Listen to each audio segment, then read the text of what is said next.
الحمد لله الذي خلق الإنسان وقد أتى عليه حين من الدهر لم يكن شيئا مذكورا فسواه وعدله وعلى كثير ممن خلق فضله وجعله سميعا بصيرا ثم هداه السبيل ونسب له الدليل إما شاكرا وإما كفورا أما الكافرون فأعتدنا لهم سلاسل وأغلالا وسعيرا وأما الشاكرون فنعمهم وكرمهم ولقاهم نظرة وسرورا إن هذا كان لكم جزاء وكان سعيكم مشكورا فسبحان من بيده ملكوت كل شيء لم يزل ولا يزال عليما قديرا ونشهد أن لا إله إلا الله وحده لا شريك له ونشهد أن محمدا عبده ورسوله وصلى الله على النبي الكريم وعلى آله وأصحابه وأزواجه وأهل بيته وسلم تسليما كثيرا كثيرا أما بعد وقال الله تعالى في القرآن المجيد فأعوذ بالله من الشيطان الرجيم بسم الله الرحمن الرحيم شهر رمضان الذي أنزل فيه القرآن هدى للناس وبينات من الهدى والفرقان فمن شهد منكم الشهر فليصمه ومن كان مريضا أو على سفر فعدة من أيام أخر يريد الله بكم اليسر ولا يريد بكم العسر ولتكملوا العدة ولتكبروا الله على ما هداكم ولعلكم تشكرون الله أكبر الله أكبر لا إله إلا الله والله أكبر الله أكبر وللہ الحمد۔ رمضان ہی کا مہینہ جس میں اس قرآن مجید کو نازل فرمایا گیا، اس میں پوری دنیا انسانیت کے لیے ہدایت موجود ہے، اس میں راستہ بتانے کی کھلی کھلی نشانیاں اور حق و باطل میں فرق کرنے والی کسوٹی موجود ہے۔ بس جو کوئی تم میں سے اس ماہ مکرم میں موجود ہو تو اس کو چاہیے کہ وہ اس میں روزے رکھے۔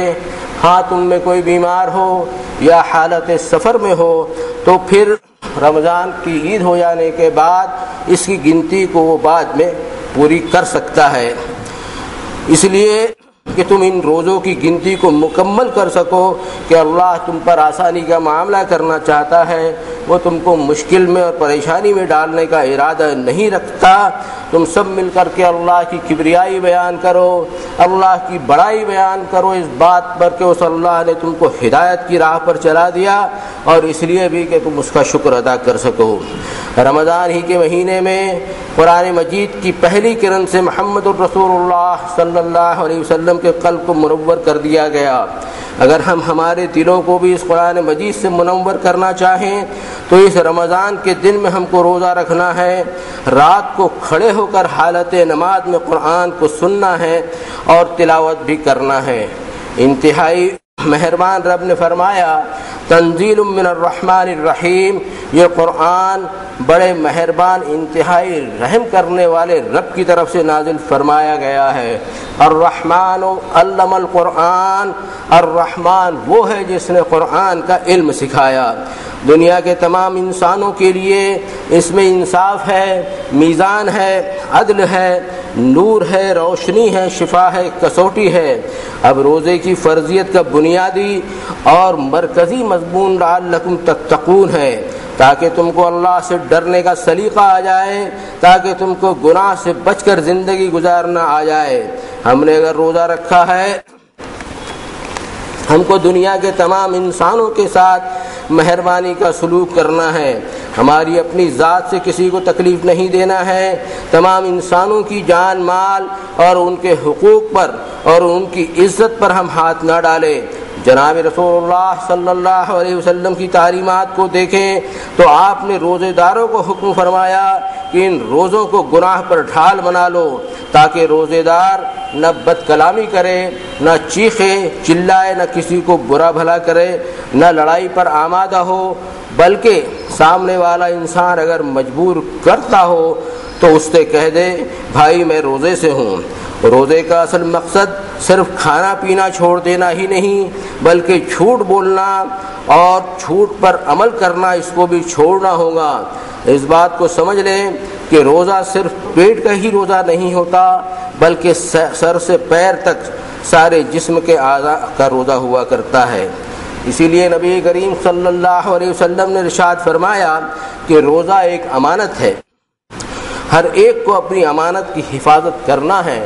پھر آپ نے یہ آیت شریفہ پڑھی کہ ان اللہ یامرکم ان تؤدوا الامانات الی اہلھا، کہ یقیناً اللہ تم کو حکم کرتا ہے کہ امانتیں ان کے اہل کو واپس کر دیا کرو۔ پھر اپنے دست مبارک کو اپنے کان پر رکھا، پھر اپنی دونوں آنکھوں پر رکھا اور یہ فرمایا کہ یہ کان بھی اللہ کی امانت ہے اور یہ آنکھیں بھی اللہ کی امانت ہے، تم ان امانت کا خیال رکھو۔ اس لیے ہم سبھی کو چاہیے کہ ایک تو نگاہ کا یعنی آنکھوں کا روزہ رکھے، زبان کا روزہ رکھے، کان کا روزہ رکھے، دیگر جسمانی اعضاء کا روزہ رکھیں۔ رزق حلال کی مکمل احتیاط بھی لازم ہے۔ اللہ کا خوف اور اس کی رحمت کی امیدواری کے ساتھ روزہ رکھیں۔ فرمایا سماعون للکذب اکالون للسحت، یہ بات سننے کو بیٹھتے ہیں کہ جھوٹی خبر پھیلا سکیں اور حرام کا مال خوب ڈٹ کر کھاتے ہیں۔ لولا ينهاهم الربانيون والاحبار عن قولهم الاسم واكلهم السحت لبئس ما كانوا يصنعون، ان کے عالم اور درویش اور ان کے پیر لوگ ان کو گناہ کی بکواس کرنے اور حرام کے مال کھانے سے کیوں نہیں منع کرتے، اور منع بھی کیسے کر سکتے ہیں جبکہ خود ہی ایسی بری حرکت کرتے رہتے ہیں۔ اس لیے آپ صلی اللہ علیہ وسلم کی تعلیمات میں لوگوں کے مال حرام کھانے سے بچنے کی تعلیم دی گئی ہے، اور آپ نے رمضان کے مہینے کو شہر المواسات بھی فرمایا ہے، یعنی یہ غمخواری کا مہینہ ہے کہ روزے میں اپنی بھوک کے احساس کو ان غریبوں، محتاجوں اور مسکینوں پر سوچو جو کہ فاقہ کس طرح کرتے ہوں گے۔ پورا مہینہ روزے کی حالت میں بھوکا پیاسا رکھ کر عید الفطر کے دن صدقہ فطر کی تعلیم دی گئی کہ اپنے غریب بھائیوں کو بھی اس عید کی خوشی میں شامل کر لو کہ کوئی اللہ کا بندہ بھوکا نہ رہ سکے۔ یہ رمضان ہمیں وقت کی پابندی کا بہت ہی امپورٹنٹ سبق دیتا ہے۔ یوں تو اس دین اللہ کی تمام عبادتوں کا تعلق پابندی وقت سے ہی جڑا ہے۔ رمضان میں ہم دیکھتے ہیں کہ سحری، قیام اللیل، تہجد کی نماز، فجر کی نماز، تلاوت، آرام، ظہر، عصر، مغرب، عشاء، تراویح، افطاری، نیند، سبھی کا ایک ٹائم ٹیبل بنا ہوا ہوتا ہے۔ ساتھ ہی اس میں رزق حلال کو حاصل کرنے کا وقت بھی طے ہوتا ہے۔ ہم اپنی جانب سے کچھ بھی ہوشیاری کرنے جاتے ہیں، ہمارا پورا نظام الاوقات اور ہمارا ٹائم ٹیبل بگڑ جاتا ہے اور ہم پریشان ہو جاتے ہیں۔ ساتھ ہی روزے کا ایک اہم اور بنیادی مقصد تقوی ہے۔ کتب علیکم الصیام کما کتب علی الذین من قبلکم لعلکم تتقون، تمہارے اوپر روزے فرض کر دیے گئے جیسے کہ تم سے پہلے لوگوں پر فرض کر دیے گئے تھے، تاکہ تم اپنے خود کے برے انجام سے ڈرتے ہوئے اللہ کے خوف سے، گناہ سے بچ جایا کرو۔ روزے دار کو 1 ماہ تک اس کی پریکٹس کرائی جاتی ہے کہ سحری کا وقت ختم ہونے سے لے کر افطار کے وقت تک اللہ کی حلال چیزوں کے استعمال پر پابندی ہے، جیسے کہ کھانا پینا اور دیگر چیزیں وہ اس لیے چھڑائی جاتی ہیں کہ ابھی 1 ماہ تک ان حلال چیزوں کے استعمال پر ہم کو رک جانے کا حکم ہے، اور مجال نہیں کہ کوئی روزے دار 1 گھونٹ پانی بھی نہیں پیتا ہے، وہ اللہ کی موجودگی کا احساس دل میں لیے ہوئے رہتا ہے۔ اب بقیہ 11 ماہ اس روزے دار کو اللہ نے جن چیزوں کو حرام قرار دیا ہے ٹھیک اسی طرح ان حرام سے رک جانا ہے کہ میرا اللہ مجھے دیکھ رہا ہے۔ پھر ہم لعلکم تتقون کے ساتھ ہی ھدی للمتقین کو اگر ساتھ میں ملا کر دیکھیں گے تو انشاءاللہ ہم اس راز کو پا لیں گے کہ روزے سے اس قرآن مجید کا کتنا گہرا تعلق ہے کہ روزے کے ذریعے تقوی کی وہ صفت، وہ کوالٹی ہم میں پیدا کرنے کی کوشش کرنی ہے کہ جس سے قرآن مجید کی راہ ہم پر آسان ہو جائے اور قرآن کی امانت کا بوجھ اٹھانا ہم سے ممکن ہو سکے۔ پچھلی قوم جن کے پاس یہ کوالٹی نہ تھی وہ اللہ کی کتاب کا بوجھ نہ اٹھا سکے، تقوی پر قائم نہ رہ سکے، اس لیے اللہ نے ان کو ہدایت نہیں دی۔ ان کے لیے فرمایا کہ مثل الذین حملوا التوراۃ ثم لم يحملوها كمثل الحمار يحمل اسفارا بئس مثل القوم الذین كذبوا بآیات اللہ واللہ لا یہدی القوم الظالمین۔ سامنے رکھو اپنی مثال ان لوگوں کی جو حامل تورات تھے، تورات شریف ان سے اٹھائی نہ گئی، انہوں نے گدھے کی طرح بہت ساری کتابیں اپنے اوپر لاد لی۔ جو قوم اللہ کی آیات کو جھٹلائے ان کی بڑی بری مثال ہے کہ ظالم قوم کو اللہ تعالیٰ ہدایت پر چلنے کی توفیق نہیں دیا کرتا۔ اسی لیے ہمیں چاہیے کہ اس رمضان مبارک کے روزے سے ہم تقویٰ کا سبق حاصل کریں تاکہ اس تقویٰ کی برکت سے ہدایت والا راستہ ہم پر آسان ہو جائے، اور اس ہدایت کے ذریعے اس بار امانت جو اس ماہ رمضان کا تحفہ ہے اس کا بوجھ ہم اللہ کی توفیق سے اٹھا سکیں، اور تقویٰ کی زندگی گزارنے والوں کے لیے اللہ نے جو انعام رکھا ہے اس دنیا میں بھی اس کے ہم حقدار ہو سکتے ہیں۔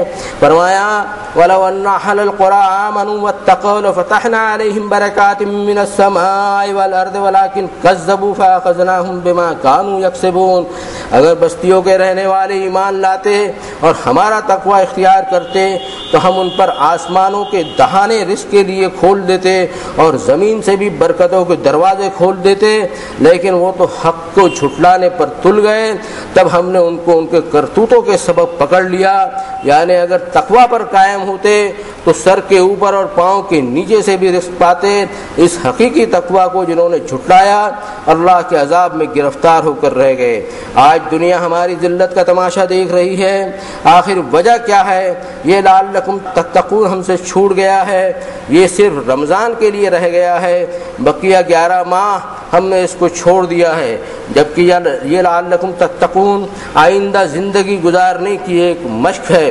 یہ قرآن مجید تمہارے پاس اللہ کی ایک عظیم الشان امانت ہے، یہ اللہ کا کلام ہے اور اسی کی کتاب ہے۔ سب سے بڑی رحمت اور برکت اسی کتاب کے دائرے میں ہے۔ یہ قرآن اپنے اندر ایک پوری دنیا کی ذمہ داریاں رکھتا ہے، تمہاری دنیاوی زندگی کو کامیاب اور بامراد بنانے کے لیے صحیح راستے کی رہنمائی کرتا ہے۔ یہ قرآن اللہ کی طرف سے ہدایت مل جانے کا انعام اپنے پاس رکھتا ہے، اس لیے ہم سبھی کو ایک تو اس کی بتائی ہوئی راہ پر خود چلنے کا عملی عزم کرنا ہے، اس کے نور میں اور اس کی روشنی میں اپنی زندگی کا سفر طے کرنا ہے، اس قرآن کے نسخہ شفا کو اپنی بیماریوں کے علاج کے لیے استعمال کرنا ہے، اپنے دل کو، اپنی سوچ کو، اپنی فکر کو، اپنے اعمال کو، اپنی سیرت کو، اپنے کردار کو اسی کے بتلائے ہوئے راستے پر ڈالنا ہے۔ دوسرا کام یہ قرآن ہدی للناس ہے، اس میں تمام انسانوں کے لیے ہدایت ہے۔ یہ ہدی للناس تم کو اس بات کا حکم کرتا ہے کہ اس کو دوسروں تک ہم پہنچائیں۔ سینکڑوں برس اس ملک میں حکومت کی، اہل ایمان اور مسلمانوں کا ڈیرا صدیوں سے یہاں پر لگا ہوا ہے، یہ ہدی للناس کی ذمہ داری ہم ادا کرنے سے محروم ہیں۔ کب وہ وقت آئے گا جب ہم قم فانذر وربک فکبر پر عمل کریں گے، کھڑے ہو جاؤ اور اپنے رب سے لوگوں کو ڈراؤ اور اپنے رب کی کبریائی بیان کرو۔ اللہ اکبر اللہ اکبر، لا الہ الا اللہ واللہ اکبر اللہ اکبر وللہ الحمد۔ آج اس رمضان میں اگر ہم کھڑے نہ ہو سکے تو یاد رکھو پچھلے سال بہت سارے ہمارے رشتہ دار اور عزیز و اقارب قبروں میں دفن کرائے جا چکے ہیں، اور ہم بھی عنقریب انشاءاللہ جانے والے ہیں۔ پھر کل حشر کے میدان میں نہ صرف مسلمان بلکہ ساتھ ہی ساتھ برادران وطن اللہ کے سامنے ہماری شکایت کریں گے کہ یہی وہ ناگپور کے ظالم لوگ تھے جنہوں نے آپ کا کلام ہم تک نہیں پہنچایا۔ پھر جناب رسول اللہ صلی اللہ علیہ وسلم ہماری شکایت کریں گے، وقال الرسول یا رب ان قوم اتخذوا هذا القرآن مہجورا۔ اور قیامت کے دن رسول اللہ صلی اللہ علیہ وسلم شکایت کریں گے کہ اے میرے رب، یہ میری قوم کے وہ لوگ ہیں جنہوں نے قرآن کو چھوڑ دیا تھا، جنہوں نے قرآن سے ہجرت اختیار کر لی تھی۔ یہ ایسی شکایت ہوگی کہ جو کوئی اس کی زد میں آ جائے گا جہنم رسید کر دیا جائے گا، چاہے وقت کا کوئی سفید پوش ہو، دیکھنے میں عالم فاضل مفتی ہو یا عام انسان ہو۔ اس شکایت کی زد میں آ جانے کے بعد وہ اللہ کے غضب کا مستحق، اس کے عذاب کا مستحق اور عذاب مہین اور عذاب غلیظ والی جہنم میں جا پڑے گا۔ اسی لیے آج ہمیں توبہ کرنی ہے، اپنی اصلاح کرنا ہے۔ یا اللہ، سب سے پہلے میں توبہ کرتا ہوں اس گناہ سے اور اس جرم سے مجھے معاف فرما دیجیے۔ حاضرین میں سے جو کوئی توبہ کرتا ہو ان سبھی کے لیے ہم اجتماعی طور پر اللہ سے دعا مانگتے ہیں۔ یا اللہ ہمیں جہنم کے آگ سے بچا لے۔ فرمایا کل نفس ذائقۃ الموت وانما توفون اجورکم یوم القیامہ فمن زحزح عن النار وادخل الجنة فقد فاز وما الحیاۃ الدنیا الا متاع الغرور۔ ہر جان کو موت کو چکھنا ہے اور تم کو پورے پورے بدلے تو قیامت کے دن ہی ملیں گے۔ پھر جو آگ سے بچا لیا گیا اور جنت میں داخل کر دیا گیا وہ کامیاب ہو گیا، اور دنیا کا مال و اسباب اور سامان تو ہم کو دغا دینے والا ہے۔ صرف ہم دنیا کی زندگی اور اس کے مال و اسباب کے پیچھے رہ کر اپنی موت کو فراموش نہ کرے، جہنم کی آگ سے بچاؤ کی تدبیر کو نہ بھولے۔ نزول قرآن کے شکرانے پر ہمارے لیے ان روزوں کو فرض کیا گیا ہے، اس کو یاد رکھیں۔ اس قرآن مجید کی طرف لوگوں کو دعوت دینا نہ بھولیں۔ دعوت الجماعت کی جگہ دعوت اللہ اور دعوت القرآن کو اپنی زندگی کا مقصد بنائیں۔ اس دعا کو ہم خود اپنے لیے لازم کر لیں۔ اللہم انک عفو تحب العفو فاعف عنی، اے میرے اللہ بے شک آپ ہی مجھے معاف کر سکتے ہیں، آپ تو معافی کو پسند فرماتے ہیں، بس مجھے معاف فرما دیجیے۔ جناب رسول اللہ صلی اللہ علیہ وسلم کہ جن کو صاحب قرآن بنا کر کے بھیجا، ان کا حق ہم پر یہ ہے کہ درود شریف آئندہ پوری زندگی میں ہم اس کا اہتمام کریں۔ اللہم صلی علی محمد عبدک و رسولک النبی الامی الکریم۔ جن کے ذمہ زکوٰۃ فرض ہو اس کی ادائیگی میں جلدی کریں۔ فرض کے علاوہ انفاق فی سبیل اللہ یعنی ایکسٹرا رقم بھی اللہ کے مستحق بندوں کو دینے کا نظم کریں۔ عید الفطر سے پہلے صدقہ فطر ادا کر دیں۔ عید الفطر کی رات کو ضائع نہ کریں کہ یہ رات لیلۃ الجائزہ ہے اور روزے داروں پر اس رات اللہ کی خاص مہربانی ہوا کرتی ہے۔ آخر عشرے میں جن کو قوت ہو وہ اعتکاف کرنے کی کوشش کریں، ساتھ ہی قیام اللیل اور توبہ و استغفار کی طرف خاص توجہ ہو کہ رب نے فرمایا کانوا قلیلا من اللیل ما یہجعون وبالاسحار ہم یستغفرون۔ نیکی کرنے والے میرے بندے رات میں بہت کم سوتے تھے اور سحری کے وقت اللہ سے مغفرت کی درخواست کرتے تھے۔ لیلۃ القدر کا بھی لحاظ رکھیں۔ اس رمضان کی اہم پریکٹس لعلکم تتقون ہے، اس کو بقیہ اپنی زندگی پر ہم لاگو کر لیں کہ بقیہ زندگی ہماری تقوی پر گزر جائے اور ہم کو توبہ کی توفیق نصیب ہو جائے، اور بقیہ زندگی ہماری اس رمضان کی طرح گزر جائے تو انشاءاللہ ہماری موت کا دن ہماری عید کا دن ہوگا اور یہی حقیقی عید ہوگی۔ اے تمام مومنوں، تم سب مل کر اپنی نادانی اور اپنی جہالت کی حالت سے پلٹ کر اللہ کے سامنے توبہ کر لو کہ یہی تمہاری کامیابی کی ضمانت ہوگی۔ وَتُوبُوا إِلَى اللَّهِ جَمِيعًا أَيُّهَا الْمُؤْمِنُونَ لَعَلَّكُمْ تُفْلِحُونَ۔ صدق اللہ العظیم ونفعنی وإياكم بالآیات والذکر الحکیم انہ تعالی جواد کریم ملک بر رعوف الرحیم۔ اقول قولی ھذا واستغفر اللہ لی ولکم ولسائر المسلمین انہ هو الغفور الرحیم۔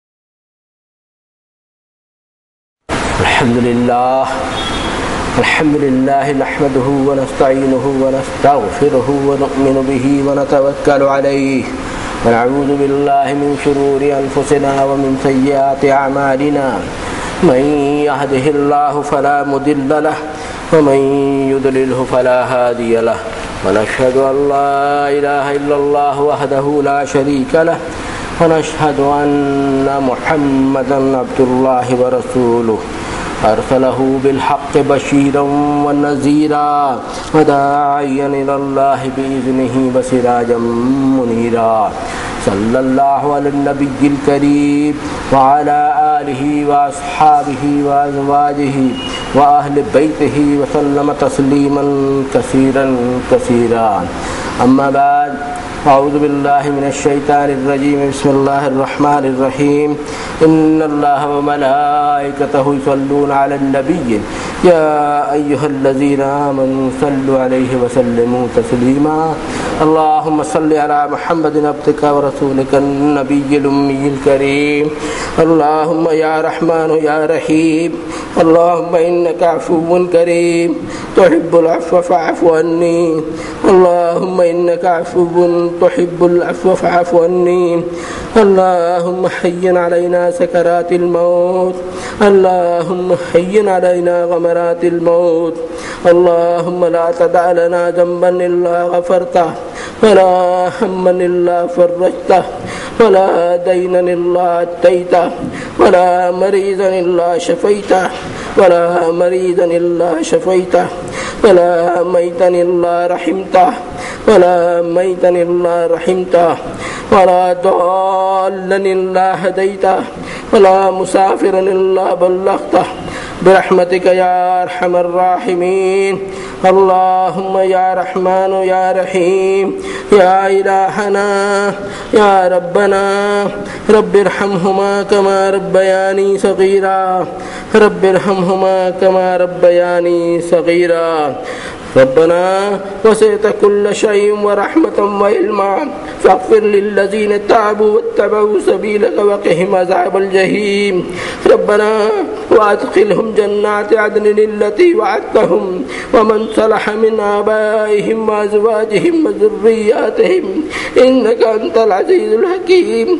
وقهم السيئات ومن تق السيئات يومئذ فقد رحمته وذلك هو الفوز العظيم برحمتك يا أرحم الراحمين. عباد الله اتقوا الله رحمني ورحمكم الله. إن الله يأمر بالعدل والإحسان وإيتاء ذي القربى وينهى عن الفحشاء والمنكر والبغي يعظكم لعلكم تذكرون. فاذكروني أذكركم واشكروا لي ولا تكفرون.